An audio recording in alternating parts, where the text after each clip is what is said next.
Everyone knows the Great Wall of China as one of the largest man-made structures in the world, built to protect ancient Chinese states from invasions.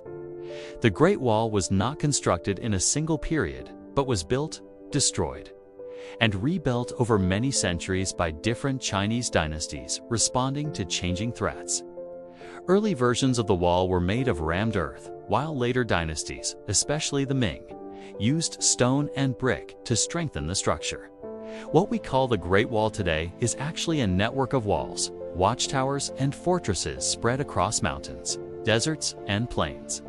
The construction of such a massive structure required an enormous workforce, which was mainly supplied through forced labor.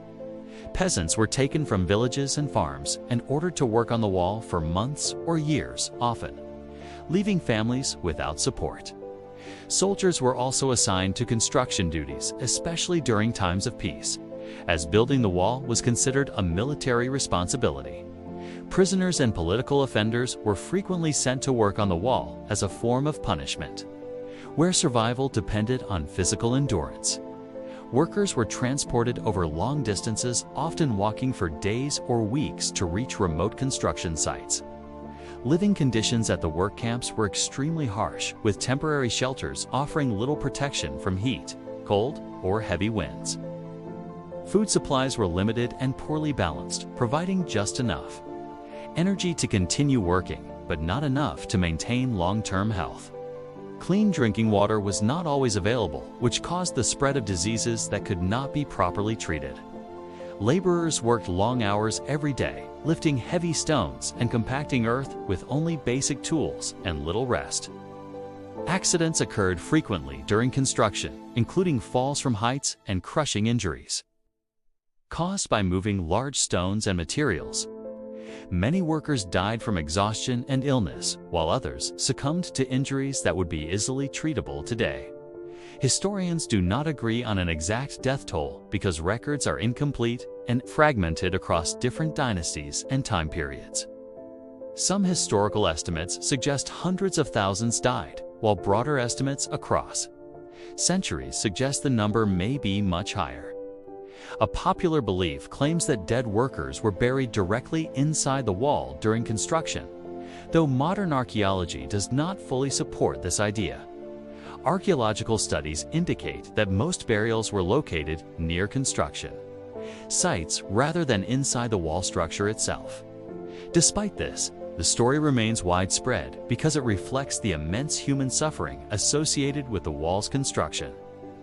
Construction materials varied by region, with earth used in flat areas and stone or brick used in mountainous regions. One notable construction method involves sticky rice mortar, made by mixing lime with cooked sticky rice, which increased the strength of the wall. Modern scientific analysis confirms that sticky rice mortar was highly durable and resistant to water damage. Watchtowers were built at regular intervals to allow soldiers to observe enemy movements and communicate across long distances. Smoke signals were used during daylight, while fire signals were used at night to quickly relay warnings along the wall. The wall required continuous maintenance as weather and erosion damaged sections that had to be repaired or rebuilt. Local communities were often required to supply labor and materials for repairs as part of their tax obligations. Official historical records focused on emperors' military campaigns and state achievements rather than the individual workers. As a result, most laborers were never named, and their personal stories were not preserved in written historical documents. Memories of workers' suffering survived mainly through oral traditions and folklore passed down across generations.